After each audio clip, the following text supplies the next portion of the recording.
민주당 전당대회 준비위원회가 기소시 직무정지를 규정한 당헌 80조를 개정하기로 했습니다. 내일 비대위원회에서 최종 논의를 거칠 예정인데요. 이재명 방탄용이 아니냐는 당 안팎의 논란이 있었죠. 오늘도 정치적 자충수다, 비명계 의원들의 반발이 이어졌는데 전준희는 한 사람을 위한 개정은 아니라고 선을 그었습니다. 관련 내용을 정치인사이드에서 짚어봅니다.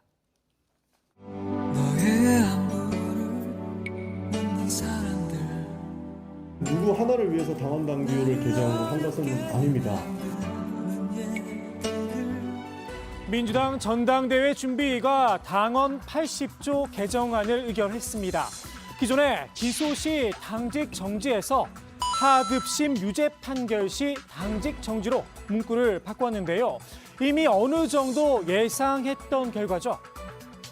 2심이나 대법원에서 무죄 판결 또는 금고 이상형이 아닌 경우에 제1항의 직무정지는 효력을 상실한다라고 의결했습니다.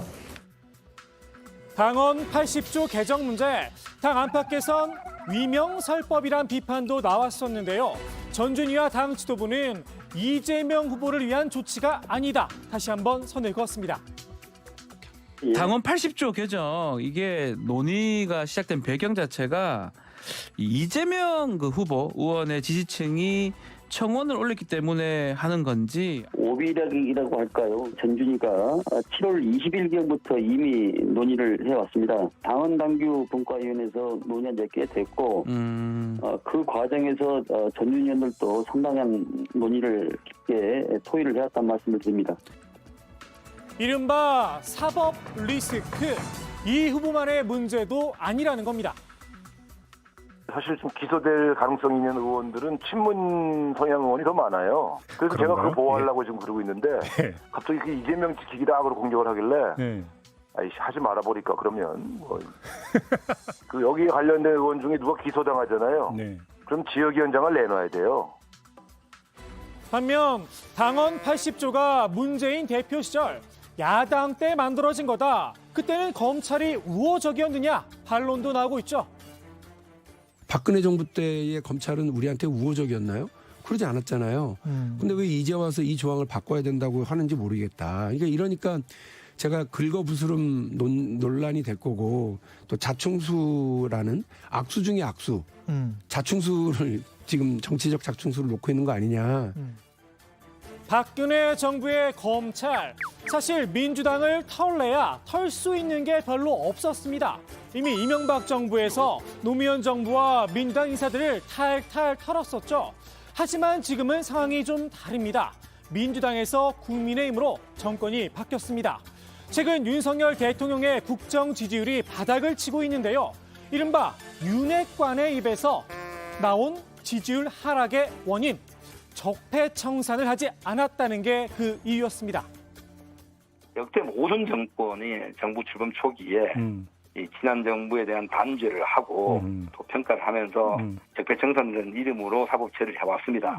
지난 1년 동안 언론과 그다음에 이 제보자들에 의해 가지고 드러나 있는 많은 현상들이 있는데 제대로 지금 되지 않고 있으니까 여기에 대한 불만들이 상당히 많다. 최근 한동훈 법무부 장관은 시행령을 개정해서 검찰의 수사 범위를 넓히겠다고 밝혔죠. 공직자의 직권남용과 직무유기 등을 부패 범죄에 포함을 시켰는데요. 현대의 부패 범죄는 큰 틀로 봐서는 돈을 받는 뇌물과 공직자가 공직을 팔아먹거나 공직을 남용하는 직권남용의 양대 축으로 운용됩니다. 그러니까 직권남용이 공직자 범죄이기도 하지만 부패 범죄에 해당하는 것에 대해서는 저는 다른 특별한 불만이 없을 거라고 생각합니다. 민주당에선 문재인 정부 수사를 위한 사전포석이 아니냐 우려의 목소리가 커지고 있는 상황입니다. 시행령으로 상위법을 무력화시키고 검찰권 수사를 늘리고 있는 이런 상황입니다. 네. 일선 검사들의 청렴성 또 연결성은 얼마든지 저희들이 신뢰를 하고 있습니다만 대통령과 장관 이런 분들의 어떤 정치적 보복과 수사에 대한 불신은 상당히 높을 수밖에 없는 그런 환경입니다. 다만 전 정부 수사를 무조건 정치 탄압이라고 볼 수는 없겠죠. 결국 판단은 국민들의 몫이 될 텐데요. 검경이 어떤 수사 결과를 내놓느냐에 따라 달라질 듯 싶습니다. 만일 적폐청산이 맞다는 여론이 더 높게 형성이 된다면 이번 당원 개정, 민주당의 또 다른 치명타가 될 가능성도 있습니다. 상황 논리에 따라서 소탐 대실했잖아요. 그래서 위성정당도 만들고 당원 당규를 개정해서 서울시장과 부산시장 후보도 또 냈잖아요. 예. 그때도 당원들이 투표를 통해서 개정을 했잖아요. 예. 근데 그렇게 한 결과가 지금 이 상황인 거예요. 서울은 완전히 험지로 돌아섰고요. 그리고 부산, 울산, 경남 지역의 모든 단체장들이 그 남해 군수를 제외하고는 다 떨어졌고요. 민주당 전준위는 강령 일부도 개정하기로 했죠. 소득 주도 성장과 1가구 1주택 각각 포용 성산과 실거주 실수요자로 바꾸기로 했습니다. 소주성과 1가구 1주택, 문재인 정부의 대표 정책인데요. 현재 당 강령은 문재인 정부 시대에 발맞춰 작성됐기에 당시의 문재인식이 많이 담겨 있습니다.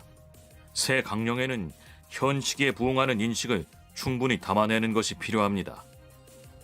김병욱 의원, 이재명 후보의 이른바 7인의 멤버죠. 그래서일까요? 일부에선 문재인 지우기 아니냐는 지적도 나오고 있는데요. 당 지도부나 전준위는 이 역시 아니다 선을 그었습니다. 특히 소주성은 임기 후반 문재인 정부 청와대에서도 잘 쓰지 않았었다는 겁니다. 소득 수조 성장론을 포용적 성장이라고 표현한다고 그래서 그게 문재인 지우기다.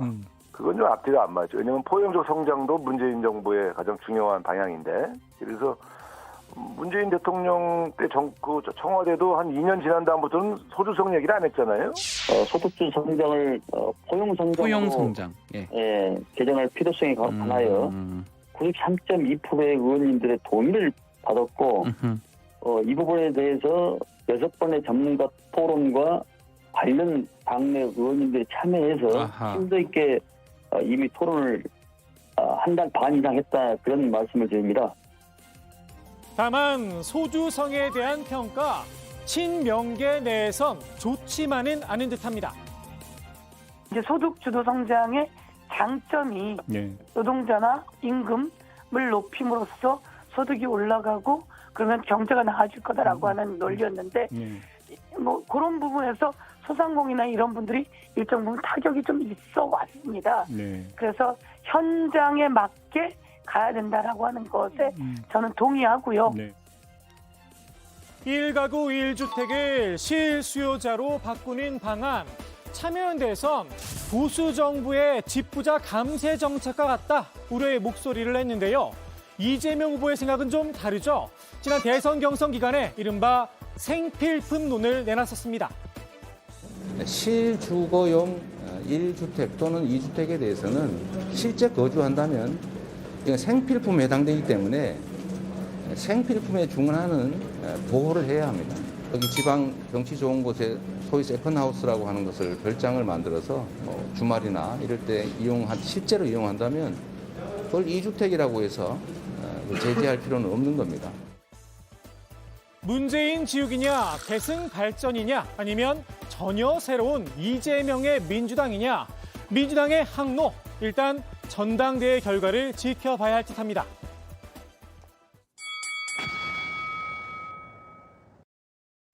청취자분들이 민주당 전당대회가 핵 노잼이라고, 재미없다고 뭐 할 수 없죠. 뭐 워낙 1위 후보가 독주를 하면 되게 이제 그 재미가 반감되지요. 민주당 전당대회 한마디로 핵 노잼이라는 말이 나오고 있죠. 결론이 너무 뻔하다는 건데요. 어대명에 이어 확대명, 이젠 거대명이란 말까지 나오고 있는 상황입니다.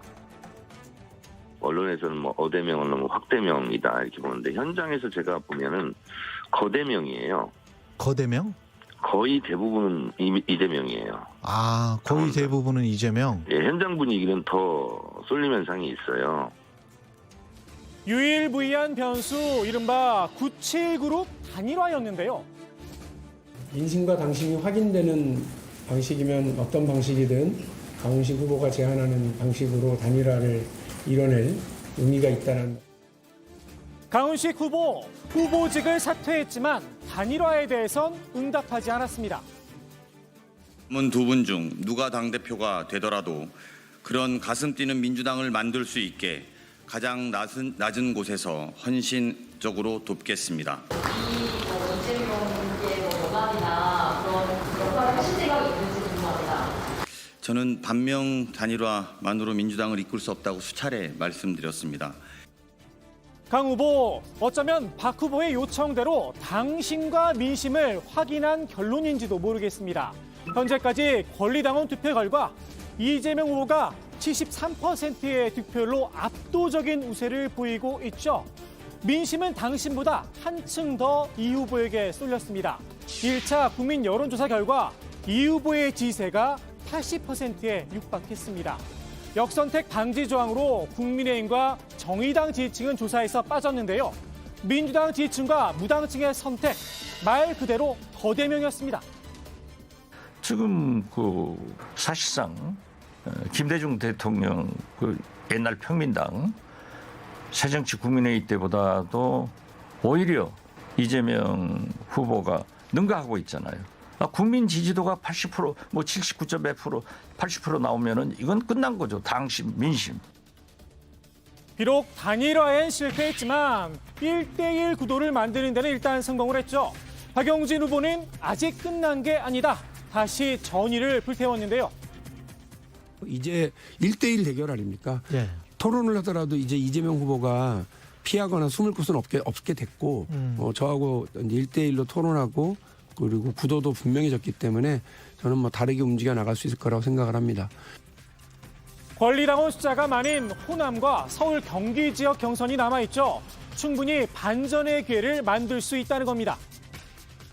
지금 118만 명 중에 권리당원 중에서 30만 명 정도가 투표를 한 거예요. 한 26% 정도의 권리당원들만이 투표가 완료된 거고요. 73%가 넘는 87만 명의 투표가 아직 기다리고 있고 그리고 전체에서 30%의 비중을 차지하는 한 16,000명 정도의 대의원, 전국 대의원 투표는 맨 마지막 날 하도록 되어 있습니다. 이른바 반명 단일화. 박 후보가 국민들에게 남긴 뚜렷한 메시지는 이거 하나뿐이 아닌가 싶은데요.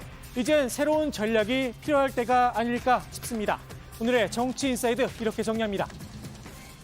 유치원 3법이라는 선거를 만들었던 그때처럼 박용진이 민주당의 새로운 물결이 되겠습니다. 박용진의 진심을 받아주십시오.